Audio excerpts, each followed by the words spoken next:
Olá, eu sou Karen Machado, esse é o Pod Doutoras. É um podcast para falar sobre o direito das mulheres de uma maneira muito simplificada, mas com muito conteúdo. E hoje nós estamos aqui com esse episódio especialíssimo com a Lisley Cunha, que é psicóloga. E aí eu tô com uma cola aqui, porque a mulher tem um currículo enorme. E a Lisley é mãe do Guilherme, psicóloga, especialista em psicologia perinatal e parental e representante da campanha Maio Furta Cor no município do Rio de Janeiro. E hoje nós vamos falar sobre saúde mental materna.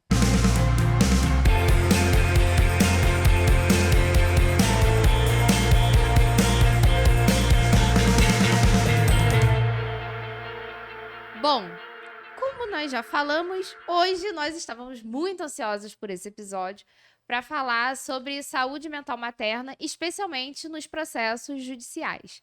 E a gente conseguiu hoje trazer a Lisley Cunha para poder falar sobre saúde mental materna. Então hoje estamos aqui com a Hanna Guimarães, Olá. a Marina Sanches e a Lisley Cunha para falar sobre saúde mental materna. Seja bem-vinda. Seja muito bem-vinda. Obrigada por aceitar nosso convite. Obrigada, meninas. Vamos lá. Gente, a Lisley, ela trabalha com psicologia perinatal e parental. Já introduz aí, explica pra gente, porque assim, eu confesso que... O que é isso? Como assim? Pra o leigo. É um prazer estar com vocês, principalmente abordando sobre essa pauta que vem ganhando muita força nos últimos anos, principalmente após a pandemia, que foi quando as pessoas se tocaram, né?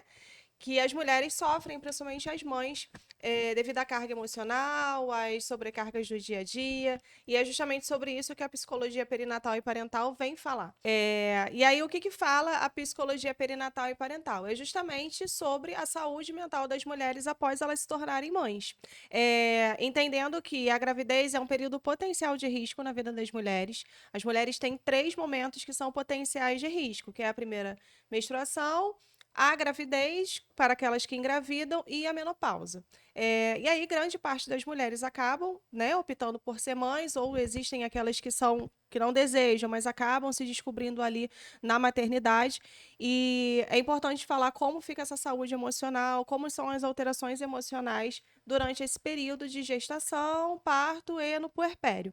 E aí... Eu já li que no período de puerpério existe um aumento assim, significativo na taxa de suicídio, né, entre mulheres. Porque, assim, além do turbilhão de hormônio, né, tem toda uma sociedade em volta daquela mãe, julgamento. E, assim, é uma pauta que é muito cara pra mim, gente. Eu sou mãe... Gente, foi árduo, assim, difícil. E é algo que não se fala, né? Porque idealizam a maternidade como algo obrigatório e que essa mulher ela vai saber.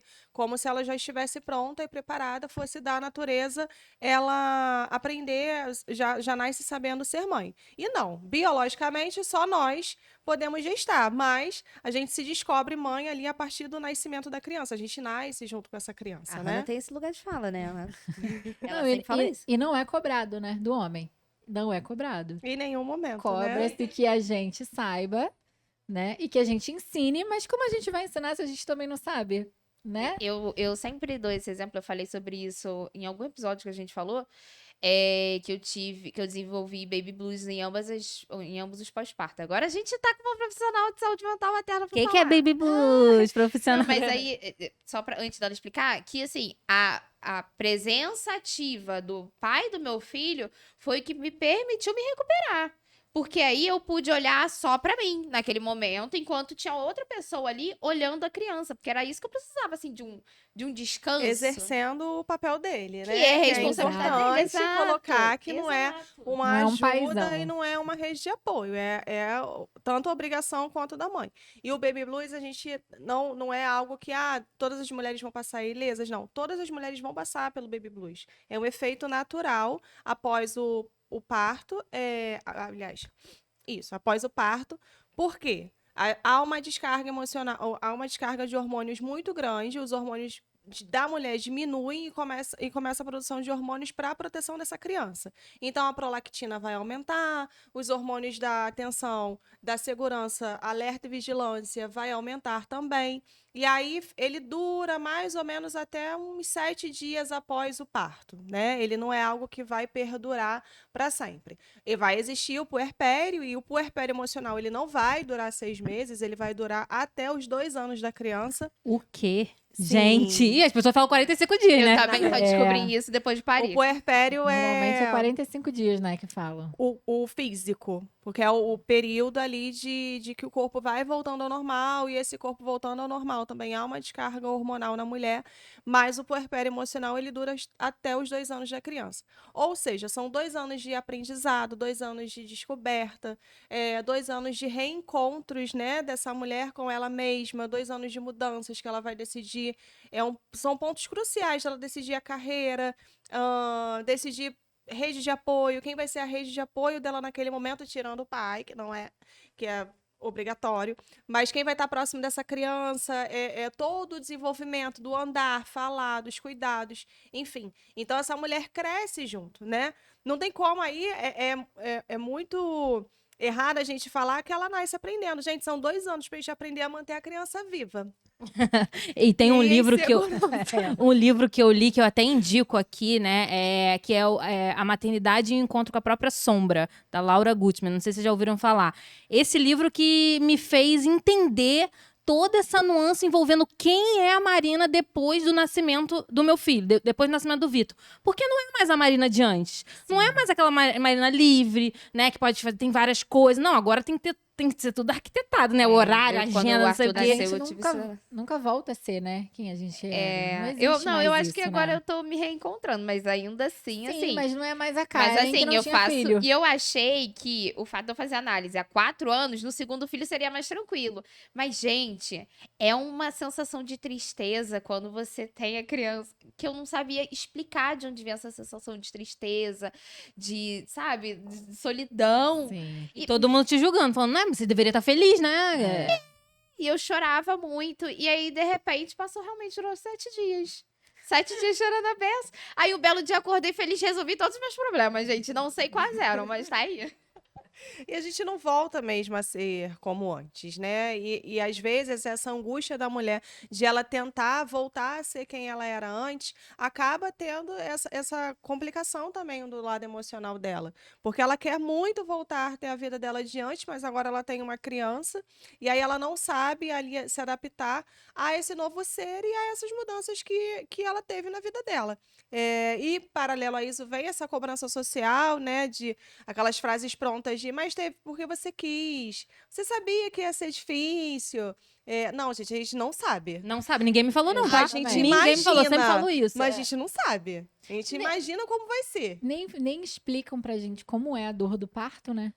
A contração. Ninguém me explicou como é que ia ser. Assim, pra mim foi aquela queimação absurda. E até então eu achava que era uma cólica. Mas pra te contextualizar, essa Sabe? daqui pariu em casa. Tá? A história dela é maravilhosa. Ela pariu Eu em sou casa, fã ela dessa pariu no história, quarto gente. dela. Eu tenho que contar isso. Ela algum ficou dia, de gente. cócoras e a criança saiu, ela pegou no colo e foi pra Mas maternidade. é a melhor posição para nascer. Cócoras. Exato, A gravidade, É a né? melhor A posição gente para falou em qual nascer. episódio que a gente falou Foi violência sobre isso? obstétrica, né? Que aí você fala que, apesar de ter sido um parto lindo, Sim, depois, quando você violência chegou obstétrica, no hospital, né, aconteceram coisas. Mas Por isso É. que é muito importante, né, o trabalho das doulas no momento e aperfeiçoa muito a diminuição do estresse, do emocional da mulher naquele momento, porque é um momento tenso. Então, se você está mais estressada, você não consegue se concentrar para ter um parto de fato natural, né?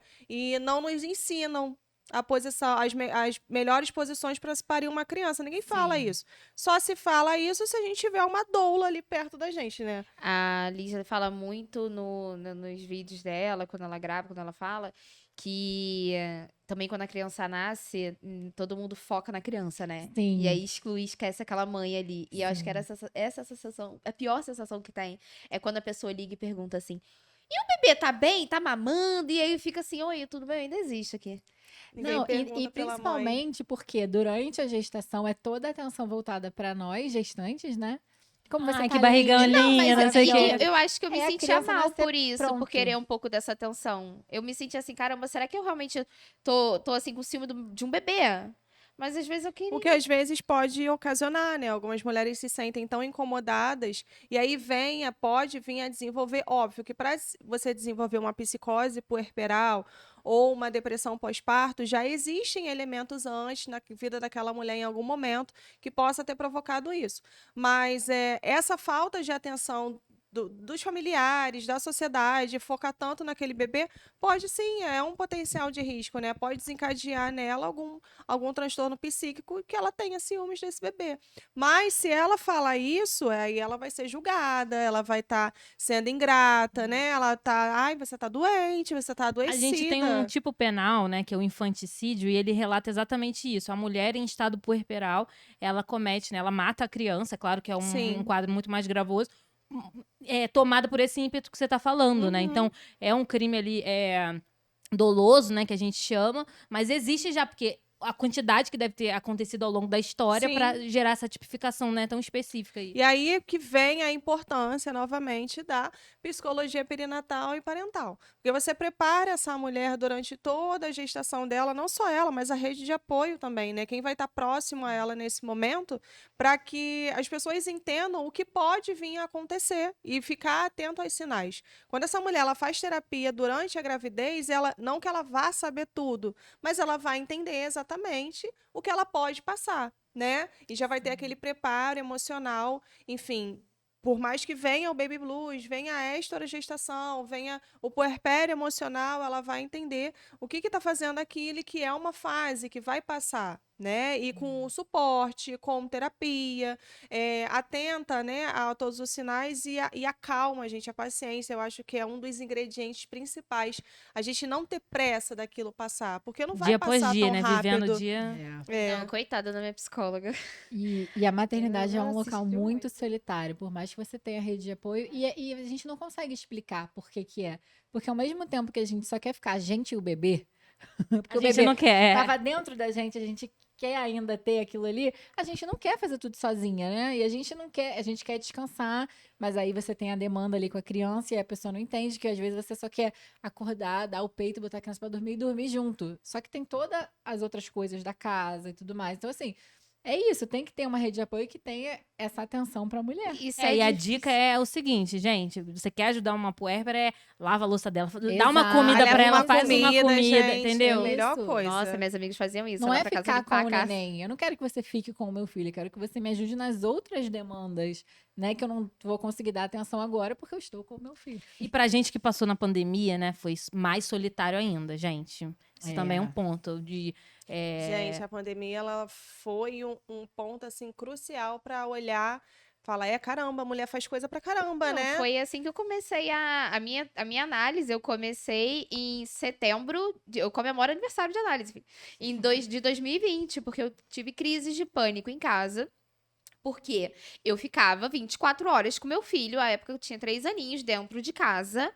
E na época, gente, internet é horrível. E aí você tá em casa sem fazer nada, você vai fazer o quê? Vai ficar na internet. Aí eu vi, ó, tem uma mãe, inclusive, que eu peguei ranço dela, ela é influenciadora, eu não vou falar o nome dela, mas que ela Senão você vai falava. tomar processo. Depois conta quem Eu Nossa, preciso de você conta. advogadas pra falar a respeito, mas ela falava o negócio de telas.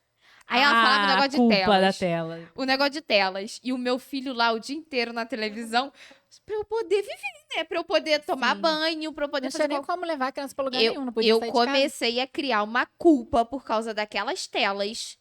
Porque o meu filho ficava lá na televisão, assistindo televisão. Às vezes era telefone, às vezes não sei o quê. E eu não sabia mais o que fazer pra distrair a Tenho criança. certeza que ela tem um quintal com Eu um depois eu te espaço conto quem é, maravilhoso pra menina. correr. Que aí é fácil, né, gente? Ai, vamos tirar das telas. Aí Uma tem babá, cuidador, talvez né? negra, uma Babá. babá negra. Não, É. E foi assim que, com o tempo, depois eu comecei a realmente falar sobre isso, né? Com a minha análise, a minha psicóloga falou assim: cara, uma mãe perfeita não existe, assim, faz parte, você tá dentro de uma pandemia, tá esperando o quê de você?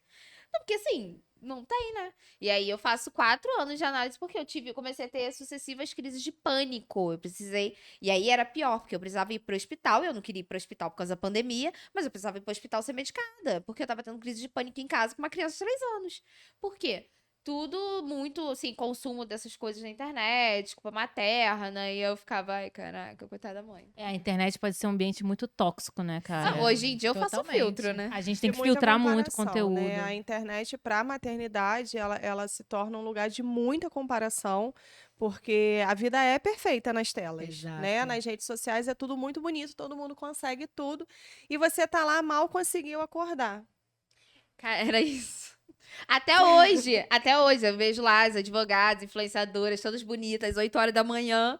Eu, às 8 horas da manhã, toda descabelada, pensando o que eu vou Botando as comer. crianças pra escola, Botando as crianças pra escola, correndo. assim, gente, o que eu vou comer? Sim. O que eu vou produzir de E a conteúdo? gente já falou isso uma vez em off de uma advogada. Tem várias que fazem isso, mas uma advogada que acabou de parir e tava lá numa super produtividade no Instagram e postando tudo, não sei o quê. E a gente ficou assim, gente, será que não pode talvez causar gatilho para outras advogadas? Que não conseguiram retomar Que não a profissão tão conseguiram. rapidamente. Assim, o meu filho tá com 2 anos e meio e eu ainda não consigo ter essa disposição toda, sabe?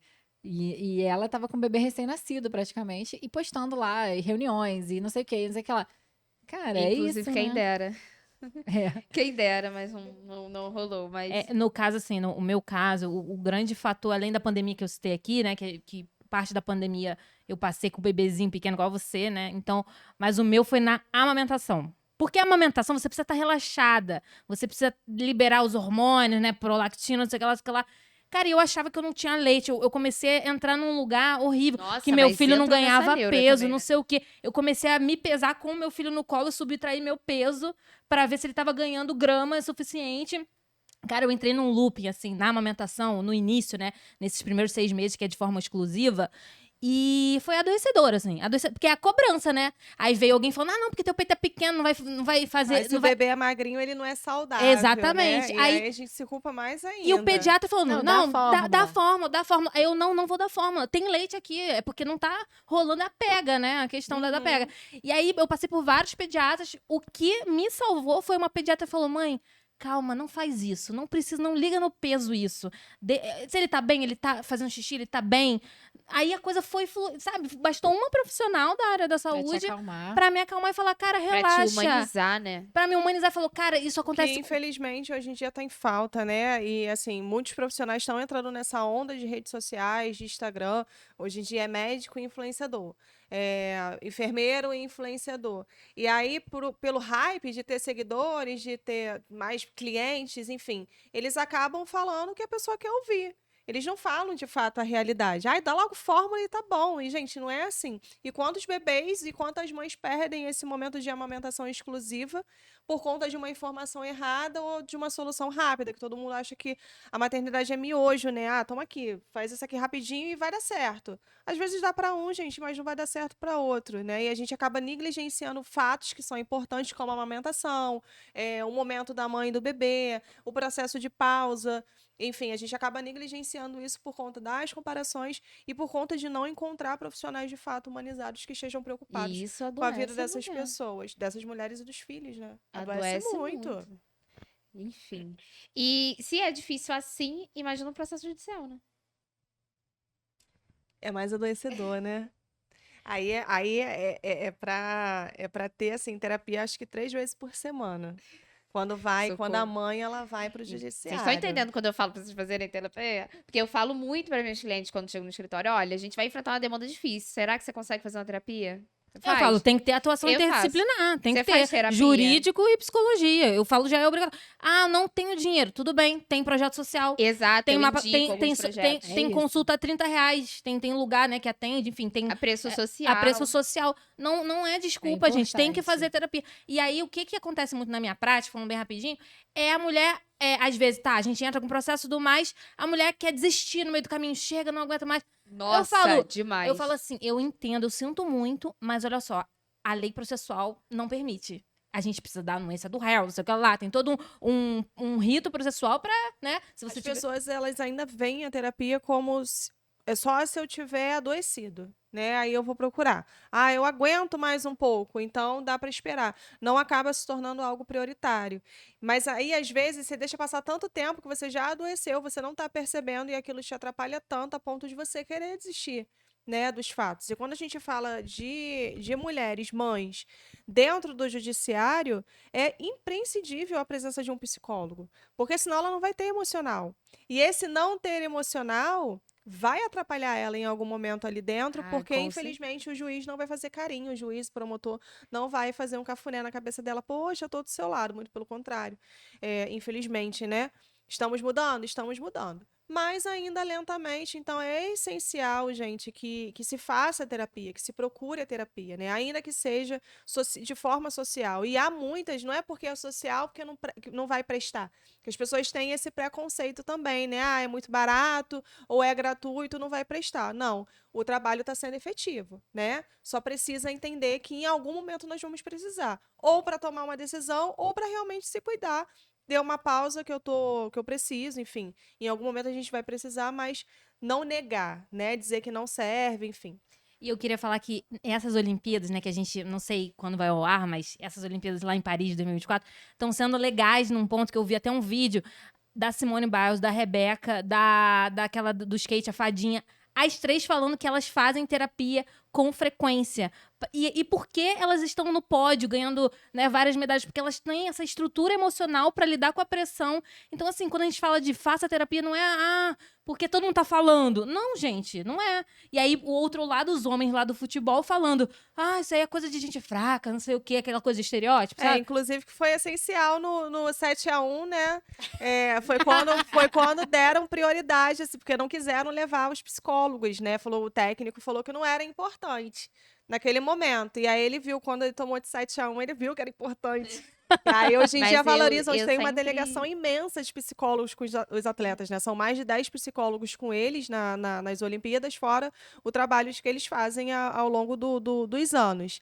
Mas foi por conta disso. Desse episódio aí, entenderam, poxa, realmente, né? Um psicólogo não é frescura, é sério, tem que ter. É uma coisa que a gente tem que ter. Mas eu sempre falo isso porque é muito importante essa terapia para poder entender como vai durar o processo, como vai tramitar, ter a estabilidade emocional também para fazer uma audiência e tudo mais, porque é importante. Bom, o papo tá muito bom, mas infelizmente acabou, chegou ao fim. Já coloca aí nos Mas- comentários. Quero parte 2. Eu fiquei interessada numa parte 2 aqui, porque saúde mental é uma coisa que me interessa muito. Bom, e siga a gente nas redes sociais. Sigam a Lisley. Fala seu Instagram, Liz. @Lisley Cunha. Vai aparecer aqui embaixo? Vai. Ah, então tá. Eu ia soletrar. E o nosso é @poddoutoras no Instagram, no TikTok, @pod.doutoras. Assim, pessoal. Beijos. Tchau, tchau. Tchau.